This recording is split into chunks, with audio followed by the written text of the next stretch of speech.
Hi, I'm Lucas Cambick. I work at UH-Hilo as a molecular biologist, and I'm here to support Mayor Kim's veto of Bill 101. Herbicides today are not the herbicides of the past. For the last couple of decades, biodegradability and lack of mobility in soil have actually been key requirements for herbicides to maintain EPA registration in the United States. And that's why the only agrochemicals that have been detected in groundwater in Hawaii are not glyphosate or 2,4-D or really any modern herbicide. They're legacy substances like heptachlor and atrazine that are now very rarely used. That lack of persistent toxicity it's the same reason I was able to spray glyphosate on my experimental agroforestry plots and then plant trees just a few days later, and the trees grew. It's a really important feature of modern herbicides that I think a lot of people don't appreciate.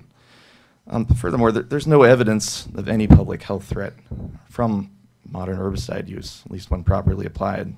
Misuse may happen once in a while, but the dose makes the poison, and tiny amounts of these things are not harming anyone. There's no evidence that they are. Now, invasive weeds need to be controlled in our public spaces. We all agree on that. Right now, we use herbicides because they're the most cost-effective option. The alternatives cost a lot more. They're also the option with the lowest carbon footprint. The alternatives are mowing or burning. They basically fall into those groups, either physically chopping plants up or burning them. Those things both require burning petroleum, and that releases carbon dioxide and other toxic fumes. I understand the sentiments behind Bill 101, but I'm not at all convinced that $15 million of county money literally going up in smoke, burning petroleum smoke, is the direction we need to move in 2020. Rather than a blanket ban on all chemicals that kill plants, why don't we look at them on a case-by-case basis and make the most of all the tools we have? Thank you. Thank you. Hello, my name is Gary Harold. A 2017 study by a team of California scientists estimate that between 2014 and 2016, at least 70% of American adults surveyed had detectable levels of the cancer-causing glyphosate in their bodies. That compares to 12% in American adults between 1993 and 96, just before the use of glyphosate started to surge with the advent of GMO crops. In 2015, 17 of the world's top cancer researchers convened by the International Agency for Research on Cancer, and they reviewed hundreds of studies on glyphosate and voted unanimously to classify the weed killer as probably carcinogenic to humans. In 2017, California added glyphosate to its official list of chemicals known to cause cancer.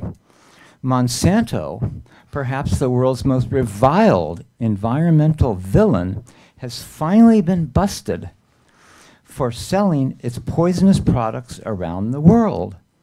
Juries in 3 U.S. lawsuits last year have ruled that Monsanto's glyphosate-based Roundup herbicide caused or significantly contributed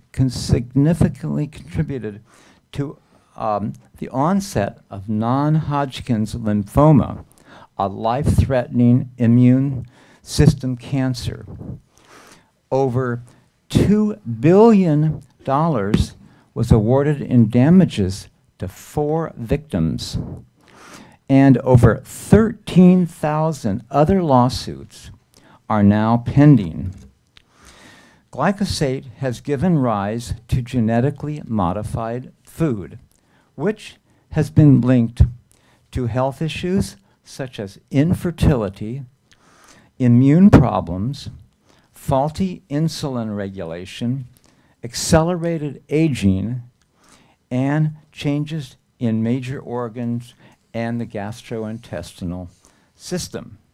Glyphosate is so widely used both in the US and around the world that traces of the chemical have been found in breast milk, cotton products, beer, wine, even when made with organic grapes, eggs, oatmeal, and non-dairy coffee creamers. According to Beyond Pesticides, 180 million pounds of Roundup products are applied every year in the US, making it the most commonly used agricultural chemical in the country. Lastly, insurance companies are now backing away from Roundup. Harrell's is a company that sells chemical pesticides and primarily to golf courses and the horticulture industry. The company announced that it stopped selling products containing glyphosate as of March 1st, 2019, because neither its current insurance company nor other companies consulted would underwrite coverage for the company Okay, Mr. or Harrell. any Wrap it glyphosate up. related claims. Okay, I thank don't you. need to tell you that I'm opposed to the veto. Thank you. Thank you. I'm here to represent myself, my wife, my 12-week-old. Her name is Zephyr Adira Leroy. And other keiki who are not old enough yet to represent themselves, to voice my support of the override of the mayor's veto. I am in support of Bill 101. Thank you. Bill 101, I'm here in support of Bill 101 and in support of the override of the veto. As my husband Mark said, we're here to speak for the keiki who cannot speak for themselves. Yeah, you folks are elected to represent us. We so appreciate your service. We know the toll that it must take and the energy that it must take to do what you do. And it seems to me, certainly, and through the various iterations of this bill, that the community is overwhelmingly in support. And I ask you to do the job that you were elected to do and represent us. You know, in terms of some of the hesitation that I've heard regarding setting a precedent or a slippery slope, again, as another testifier said earlier, this is not about ag land. It is not about your private property. This is about county public space. Thank you for allowing us to testify this morning on this Bill 101 and the mayor's veto. First of all, my name's Eric Tanoe. I'm serving this year as president of Hawaii Floriculture Industry Association. I also have a family farm, started from my dad, Harold, and I have two sons sitting in the back, John and Mark. John is going to school at Manoa, doing a master's program there. In horticulture, and my son, John is working with me in production, and Mark is in a master's program. So just a little bit about our family. So we're just entering our third generation in tropical flower production. But back to HEFNA. HEFNA is a statewide organization. You may know of this association. We have about 300 members, and we're all small family farms. We're not corporate, we're not big operations. And we're spread out all over the state, but a lot of us, about 50–60% is on the Big Island. And most of us is on East Hawaii. So our industry clocked in recently at about 77 million, including inner island sales as well as export sales. And so a lot of that comes to the Big Island, comes to East Hawaii. But as you know, this bill is not involving our private industry. It's basically county. So first of all, HEFNA is very strongly supportive of our mayor's veto, and we're opposing Bill 101. And we appreciate the mayor doing his research. We feel a very well-written 4-page letter explaining his reasons. We really appreciate his willingness to work, I think, not only with the council, but also with the industry. We look at the county as our big brother, so to speak, on the island, because the county uses practices that we use, and we need the county to work in partnership with private sector. And one of the concerns we have is it's a slippery slope. If the county goes with this ban on herbicides, it will lower the volume of herbicides that we use on the island, and it will drive up our costs as well. We're all in the same boat together as far as business. We have no problem, I think, with safety. We train our people well, and I think the big issue with safety is training, education of the people who handle chemicals and pesticides. But we believe the mayor has valid and good reasons on the bill why he vetoed the bill. And the issues are very clear, I think, in his letter, why the bill needed to be vetoed. And we appreciate your serious consideration in not overriding the mayor's veto. Thank you. Good morning, council members. My name is Tong Ting Neo. I'm currently the president of Hawaii Tropical Flower Council. HTFC is a statewide organization of commodity associations. That means HEFNA, BIN, HENA, and so on and so on. We are non-profit, and we promote for its commodity groups and other producers of tropical horticulture grown in the state of Hawaii. I'm opposed Bill 101 and support Mayor's veto. Like Eric has mentioned earlier, I think the mayor done a very, very good report to the council. I think it's very detailed. And also I'd like to add on some for myself, is that of hearing some of testifier over here, I think some are not only telling half truth.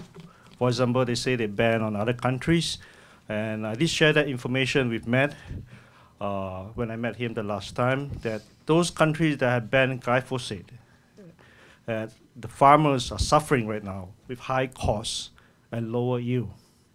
And this has been reported, and shared with some of the council members. Also, some people talk about Sri Lanka.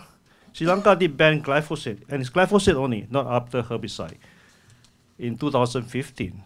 But they reversed recently the law because same thing, they've driven up the cost for the farmers and the country itself. And for Vietnam, they did try to ban, but I think same thing happened, the cost. And also Vietnam, I think our secretary, Purdue, also visited Vietnam, and he bring the whole team of EPA trying to explain to Vietnam why this ban is not feasible for the country. So there's a lot of studies being done on glyphosate. It's not that we just spray as you want. And of course, we do need more education, groups working together to keep this county safe and healthy. Yeah, so I promote, so for this I end, I support the mayor's veto. Thank you. Thank you. What do you have in place as an alternative? What is viable? What is feasible? We worked with steam as a means of controlling weeds and insects. It's great in a nursery. It's great on a small scale. I cannot see county guys going along the highway with a steamer. Okay? What else are you going to do? We live on a county road up in Volcano. We farm in Hilo, we ranch in Volcano, and we ranch in Pahala. We live off a county road that is mowed once in a while. We have lost a good foot of roadway from the encroachment of grasses. It is eating through the asphalt. My husband and our neighbor are maintaining our road. If people are opposed to the chemical use, are they willing to get out and clean the parks, clean the highways? Because I don't see our county being able to afford the manpower to do that. Again, I support Mayor Kim's concerns. Take a closer look at this bill before you enact it. Please do not override him. Thank you. Good morning. Thank you, Council Chair and members, for giving me the opportunity to testify. My name's Randy Cabral. I'm a long life resident of the Big Island. I'm a farmer rancher, also president of Hawaii Farm Bureau. We have 1,800 members across the state, 400 on the Big Island. First, I want to thank the mayor and the 3 council members who've opposed this bill. You did the right thing and for the right reasons. Bill 101 was not based on facts, science, or data. Recent long-term studies, including a very well-regarded one by the National Cancer Institute, the National Institute of Environmental Health Scientists, EPA, and NIOSH, of over 89,000 pesticide applicators, show that pesticides can and are being used safely. If there's a problem with the county's use of pesticide, let's fix that problem. Everyone wants to make sure that pesticides are used safely, so let's make sure people are trained to use them properly. This bill is a knee-jerk reaction to an anti-pesticide lobbying groups who are bragging about how they wrote the bill. And that's just not the first step. This bill will lead to bans on all uses of pesticides, even those we need to protect public health, the watershed, and crops.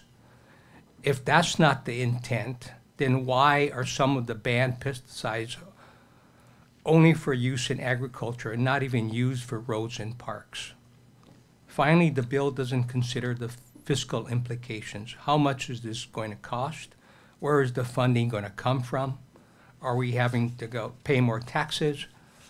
How many of us feel that money should be spent on more pressing issues with real health impacts? There are so many other issues. The county administration has pledged to form a committee to work with the council towards the goal of reducing use of herbicides. Should we take this step first before jumping into a costly and poorly thought out ban and restrictions on that affect public health and safety?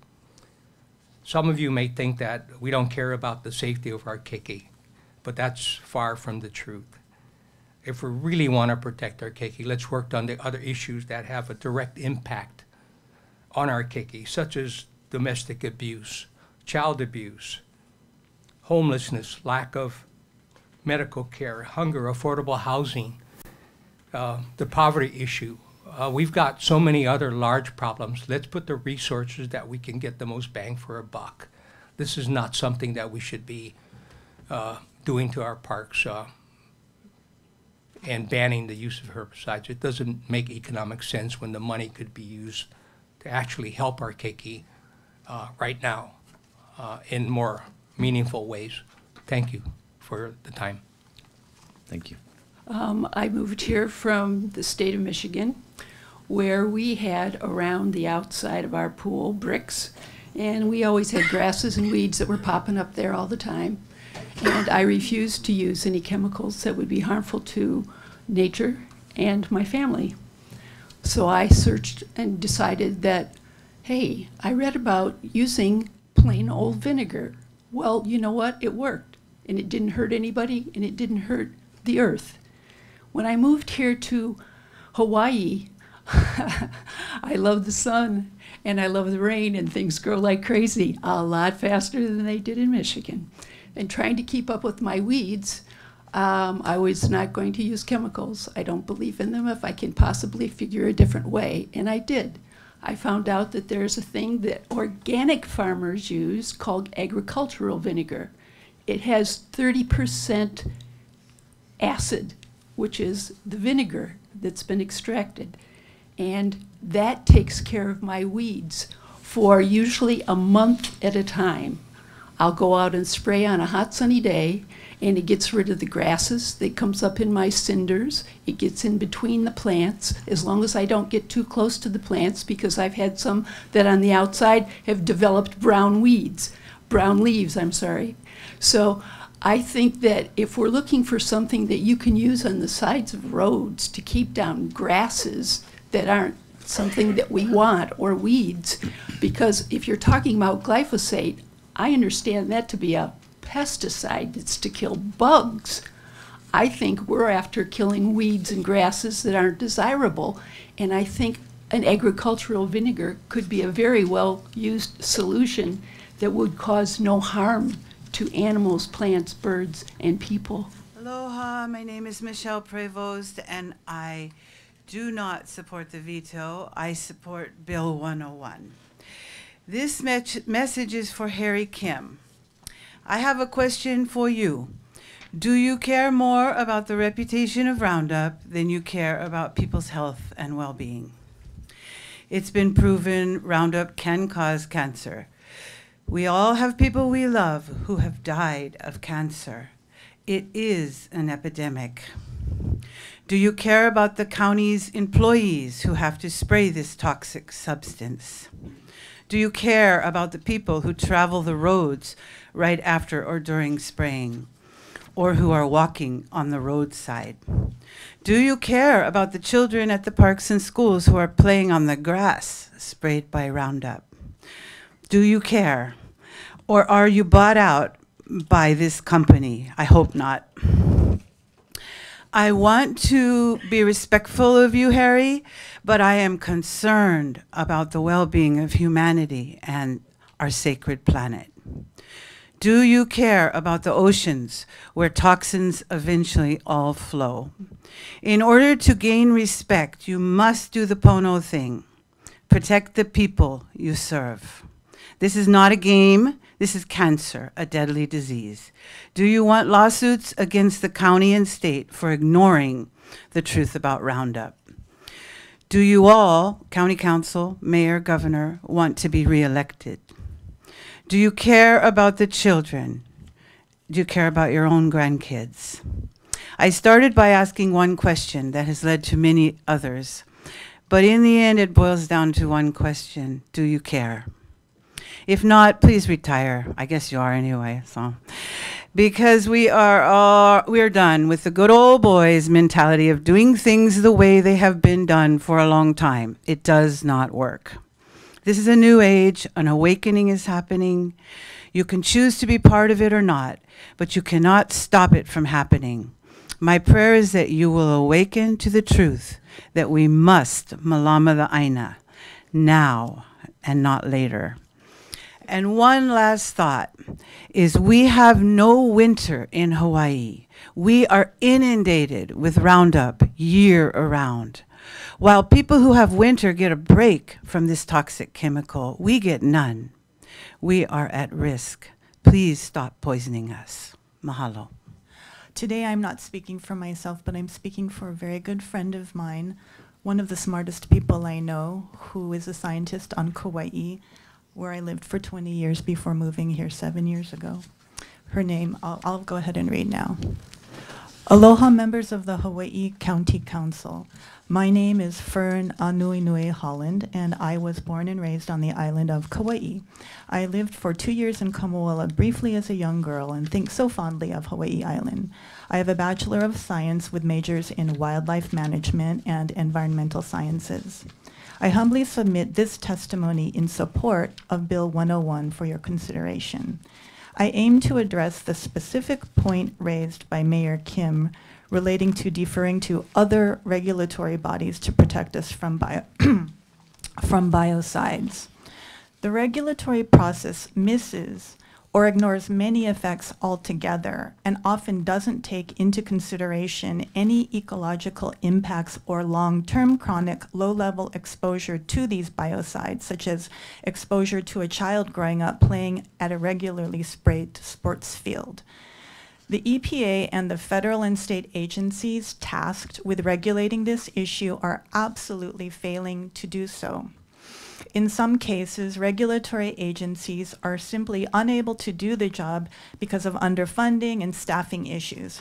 But in many cases, the failure is due to the purposeful design of the system and its loopholes. For example, pesticides can be registered even while important health and safety data is still being generated. In fact, re-evaluation data of old pesticides mandated by laws passed in the 1970s are still incomplete. And even when evidence of pesticide hazards is given to the EPA, those pesticides may still be allowed to be used under the law. Further, pesticides may never even be required to be tested for certain kinds of hazards. Due to the design of the EPA pesticide regulatory process, chemical corporations that produce these herbicides are in essence self-regulating their products as they conduct the safety tests. They have no interface with the EPA except to submit their findings for approval.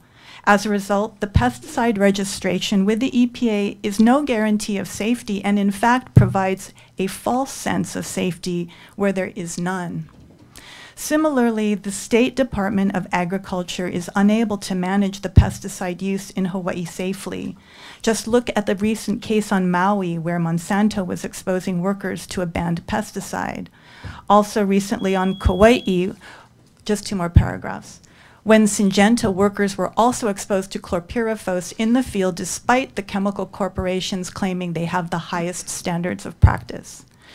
The EPA, the Department of Agriculture, and the other regulatory bodies that should be keeping our families safe are actually designed to instead approve products that have been half-tested only by the manufacturer, not by the government, for safety, and then use these biocides, often for decades, until undeniable impacts are discovered and proven.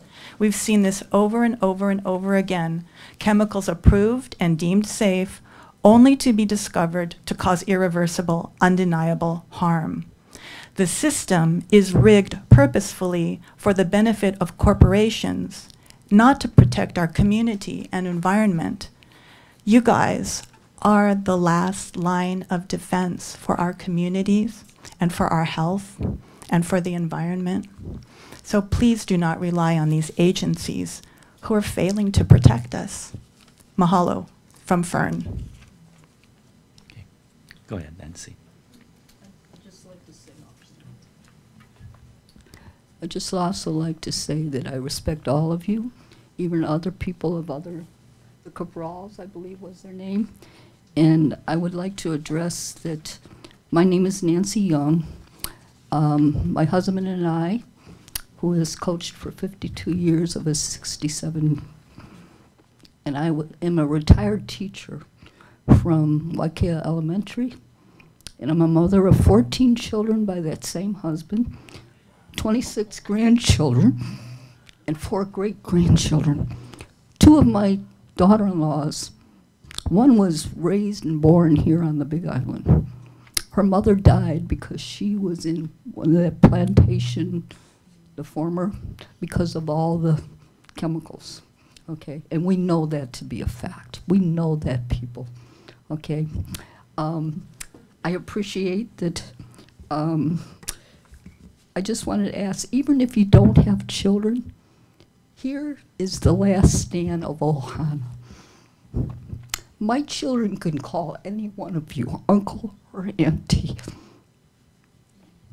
And they are spreading the aloha as much as possible. I'm originally Irish from the south side of Chicago. Let me tell you, I have learned in 40 years, try to kill them with kindness. But sometimes that Irish just comes up. And I can't help it, but I'm trying to. In fact, that 5-minute bathroom break that extended a little bit more, I tried to kill, oh, please let me finish that. Kill Harry Kim with kindness.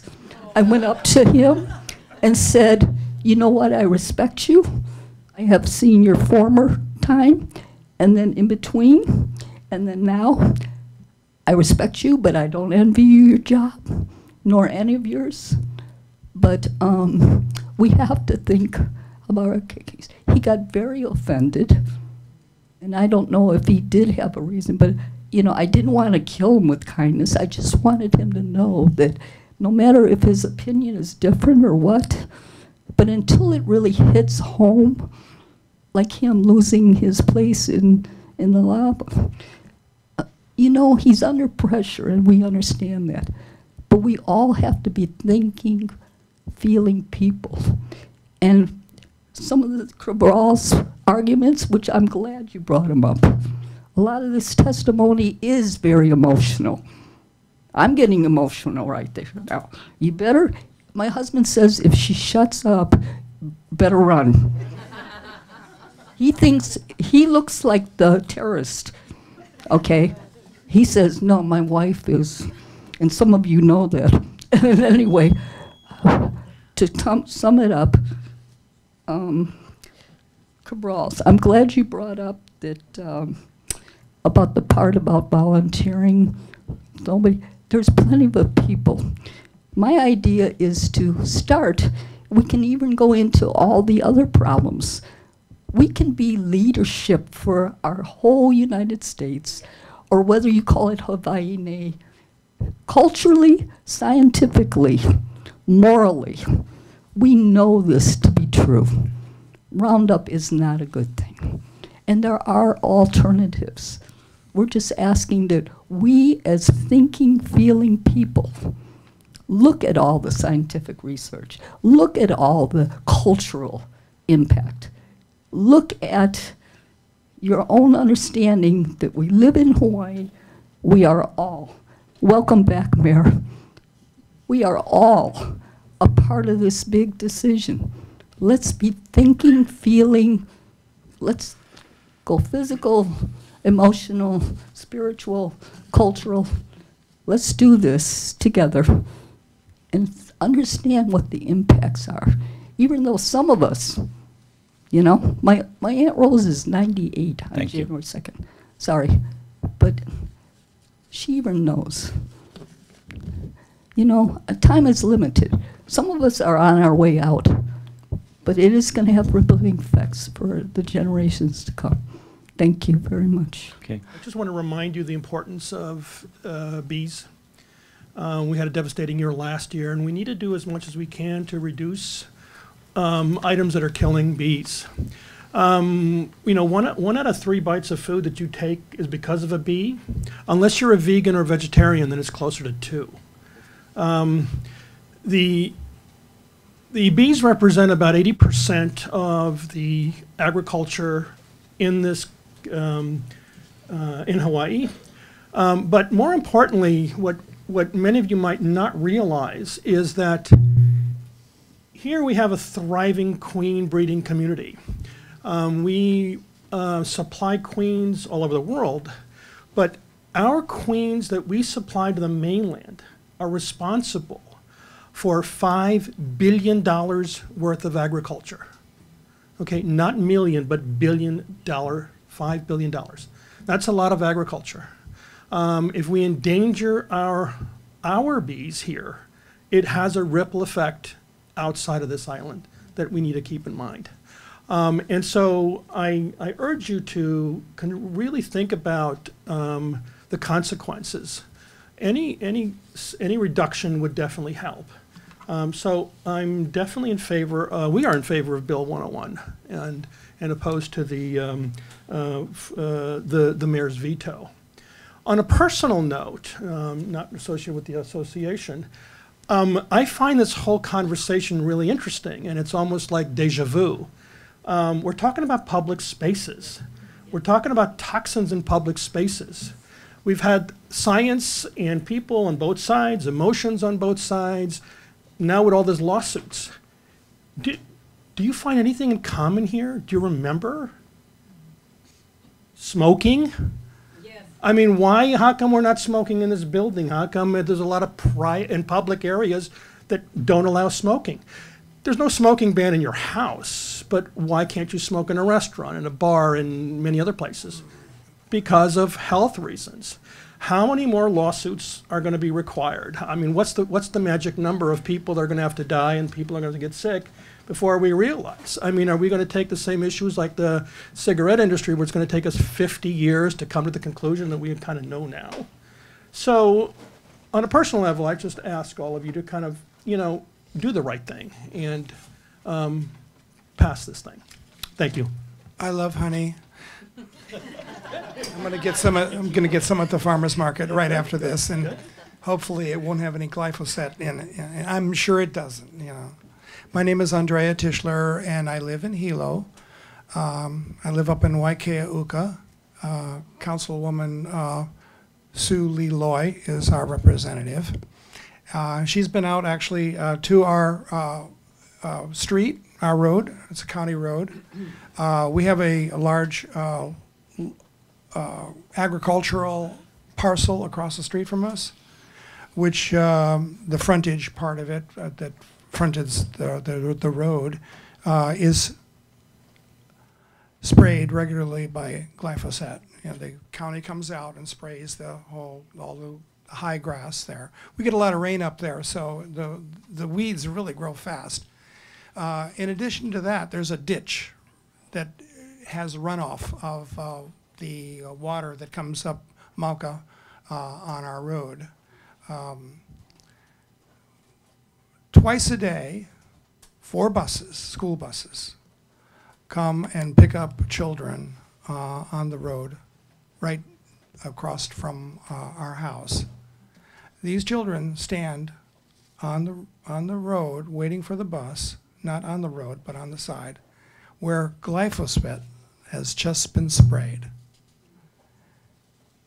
They're dropped off in the afternoon. They walk down to their homes like this, not on the street, but on the grass. Sometimes I observe that the county public works has sprayed the road just an hour before those children are dropped off. Okay, that's serious. Now, if you multiply that every school day that the children are in school for 12 years, what is the exposure that they're getting from this carcinogenic chemical? Don't we have enough health problems on the island already with our population and our children too, to add more and more problems to that by using this chemical? I think it's unconscionable that we are continuing to do this. And we are only talking about the roadsides and the parks where the children play and where people use those resources and are exposed to this on a regular basis. I think that you should really override the mayor's veto and support the health of our children and our population, and also repudiate and recall any council member or anybody that runs for public office that supports glyphosate to be used on this island like this at the polls in November. Mahalo. And thank you. Again, thank you, mahalo, for doing the right thing. Today I'm very thankful that I live in a democracy, and I live in Hakalau on the beautiful Hamakua coast. My representative is Valerie Poindexter. And thank you for myself.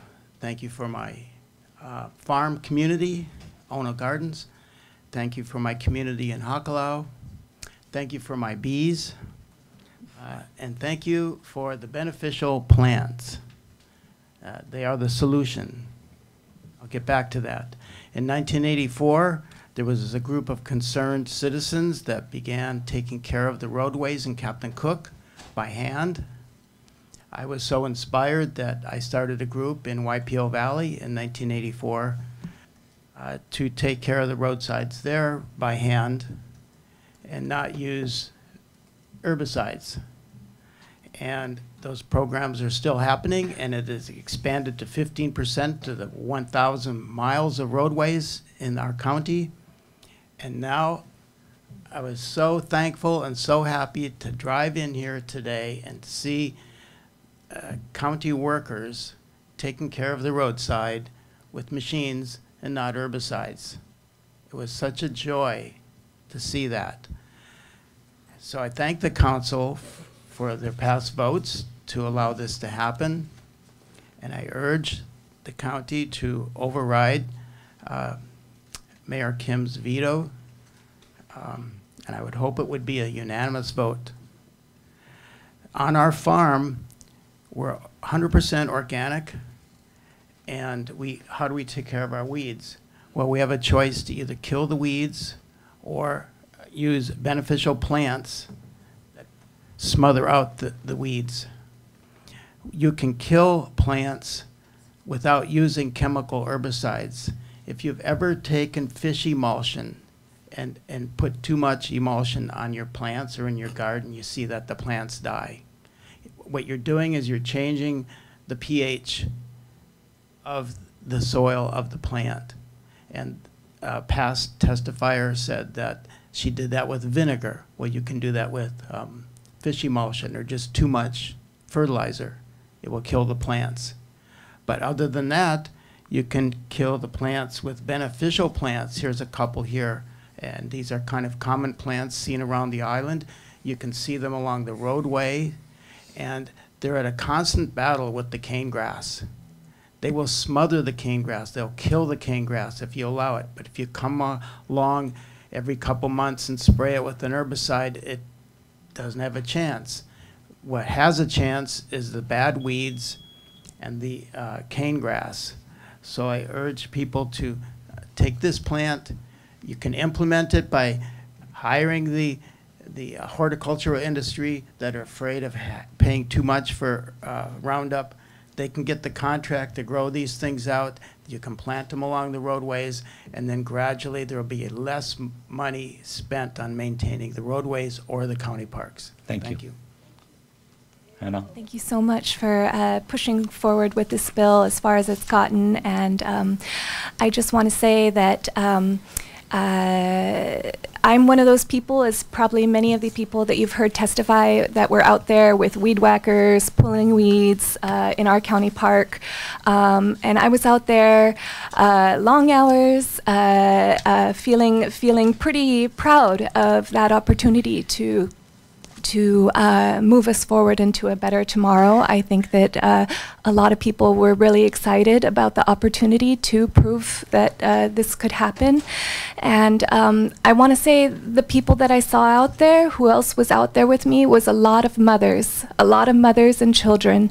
And they're out there because they want their children to have a park, to have somewhere to go, and they want to have a future where their kids can walk along the roadsides after the bus, and where we can walk along the roadsides with them and hold their hand into a better future. And I just want to support all the mothers out there. I don't know any mothers, and I'm not sure, I'm wondering if you do, that would want to have pesticides around their children. I just don't know any.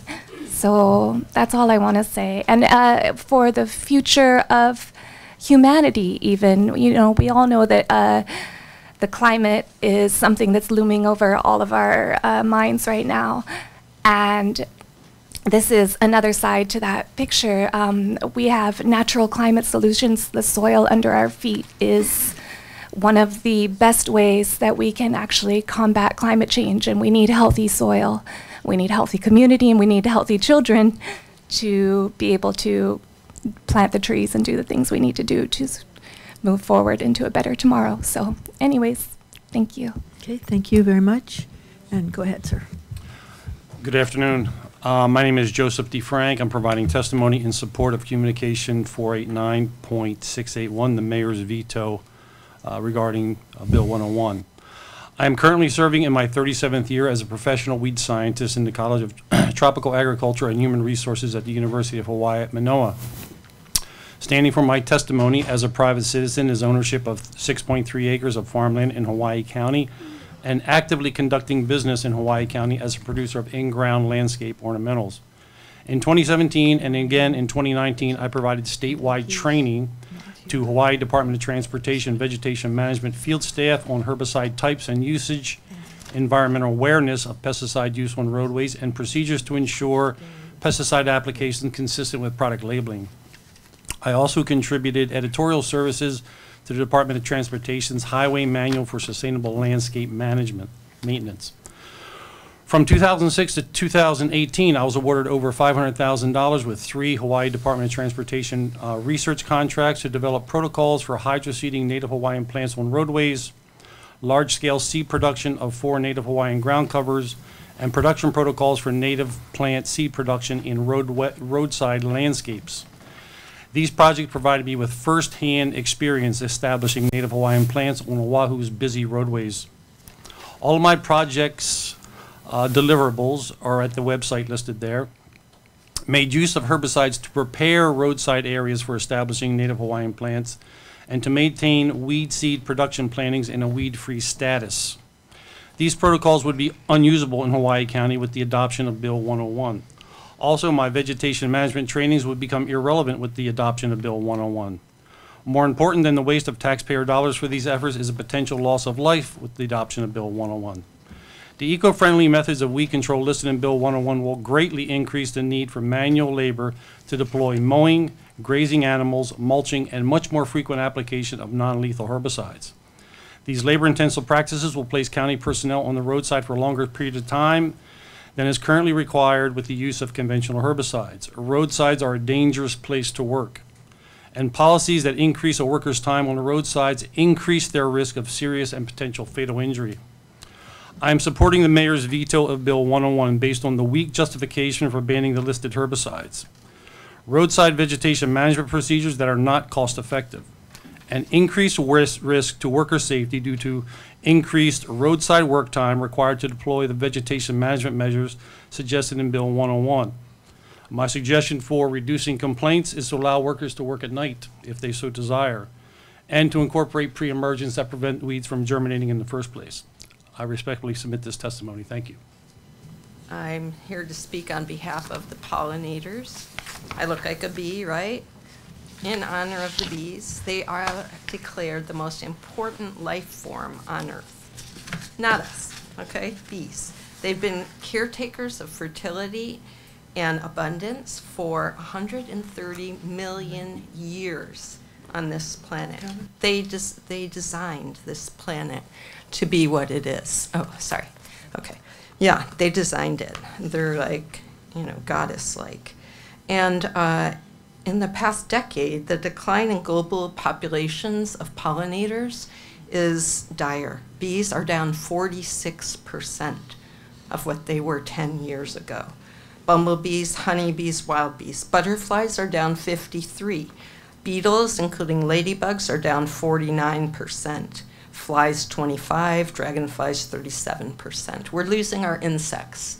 We're losing the fertility of our planet. Okay, what do you think of in Hawaii? I think of fertility, abundance. Okay, these pollinators are responsible for 70 of 100 crop species, which feed 90% of the world. All right, we're going to starve if bees are taken down anymore, and that's what's happening. And the two biggest reasons why we're losing our pollinators is habitat loss and pesticide herbicides. Those are the two reasons, all right? It is known, all right? Glyphosate in Monsanto's Roundup is a biological time bomb, all right? It takes time, but this is what we're seeing now is what's been happening, all right? And this is what it does. It activates detoxification enzymes in plants, in pollinators, in us.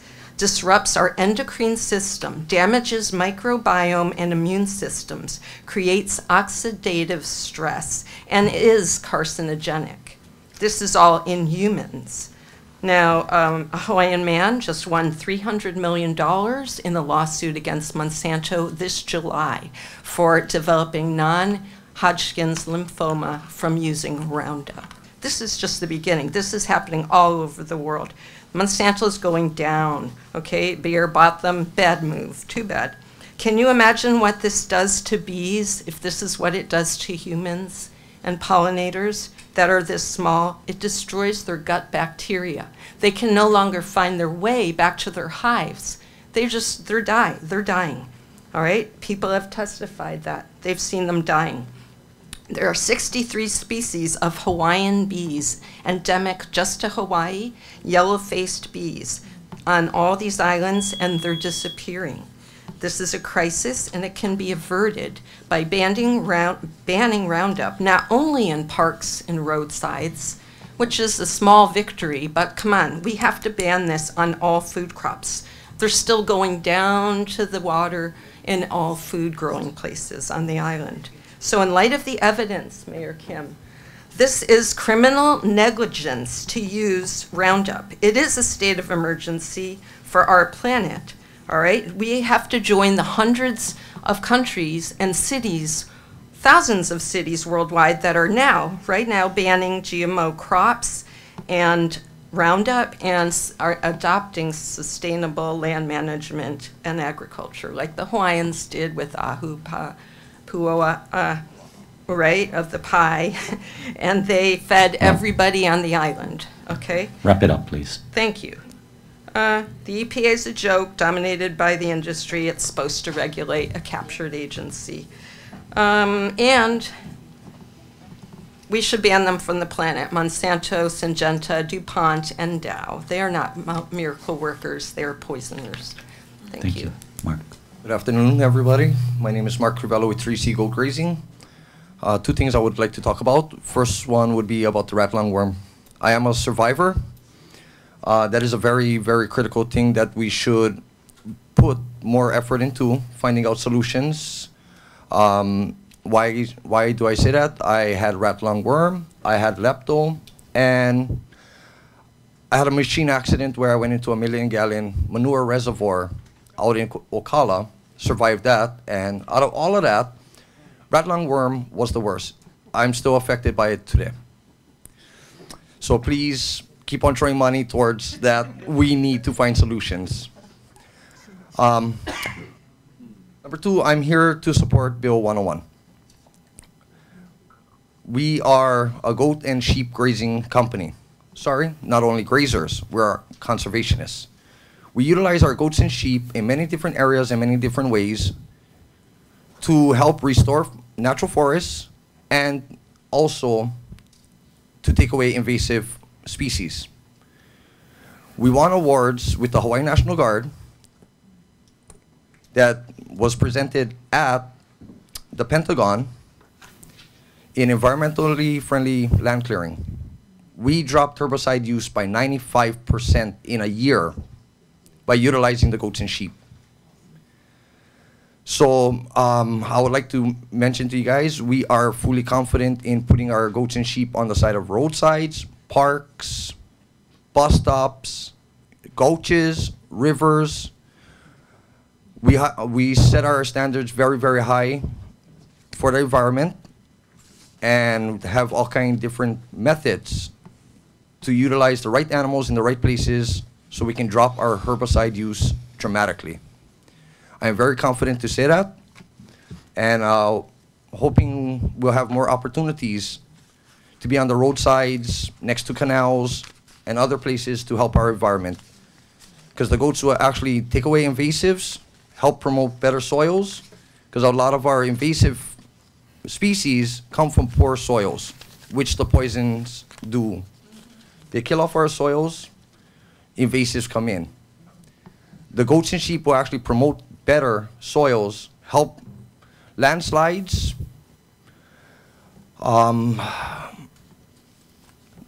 they're just a big help in every way. Sorry, a little bit stuck for words there, but we'd like to prove to you guys, if you guys would like to see some of our materials that we did, you guys can always look up 3C Goat Grazing on Facebook. Sorry, our website is not up and going yet, but you guys can look us up on Facebook, see some of our adventures that we're on, and know that we are an alternative for poisoning. Thank you so much. Thanks, Mark. My name is Blake Watson, and I'm representing myself today. I just wanted to mention, first of all, it's interesting hearing some of the testimony against the bill, in particular the one where somebody mentioned, I think it was Thailand or Vietnam, but most interesting was Sri Lanka. Actually, I have a friend who was born and raised there, and he was there when they banned it. And actually, they did reinstate Roundup use, but only for certain agricultural, namely rubber farms. They're still not allowed to spray it on roadsides. So what I think is really important about this bill is that while it doesn't affect most of the island, it will affect a portion that most of us do travel on, right? We're not going to farms and playing. We're not walking along people's private properties. We're normally on roads, parks, and using county facilities. So it just creates a space.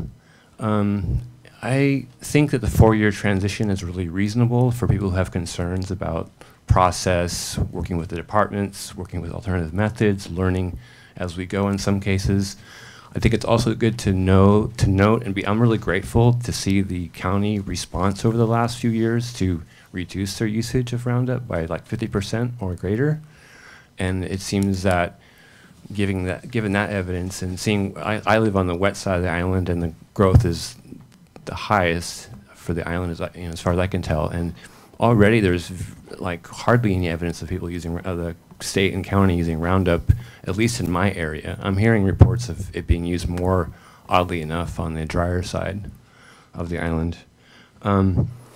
So there's 80 bans nationwide, actually greater than that, but that's a solid number to work from. And they're generally all herbicides are being banned, not just Roundup. And it's really important that we kind of just cover this one time rather than having to have 22 different bill processes for every chemical. I have a book right here, Weeds of Hawaii's Pastures and Natural Areas, written by CTAR. And many of the weeds listed in here don't just say that glyphosate should be used. They list a number of the other chemicals that are in this bill. So this is standard industry-backed current academia science, right? Well, we know that there's actually some problems with the funding of our sciences and the fact that the EPA is all the way over in Thailand telling people to stop banning Roundup. It tells you that the strength that the industry has over not only our foreign policy, but over our educational system. It's very biased in that way. So I just hope that the county can hold fast to this. We're on the right track. And just another note, I live in Volcano area, and I'll wrap it up on the note that I've been a landscape manager for 20 years, and I've worked side by side using Garlon and not using Garlon to control ginger, for example. And actually, non-toxic methods are faster and more effective and allow for native plants to pop up on their own as the soil comes back. And I can take you to properties I've managed for over the course of 10 years to show you what the results are of non-toxic work. Thank you so much for your support of this bill. Aloha.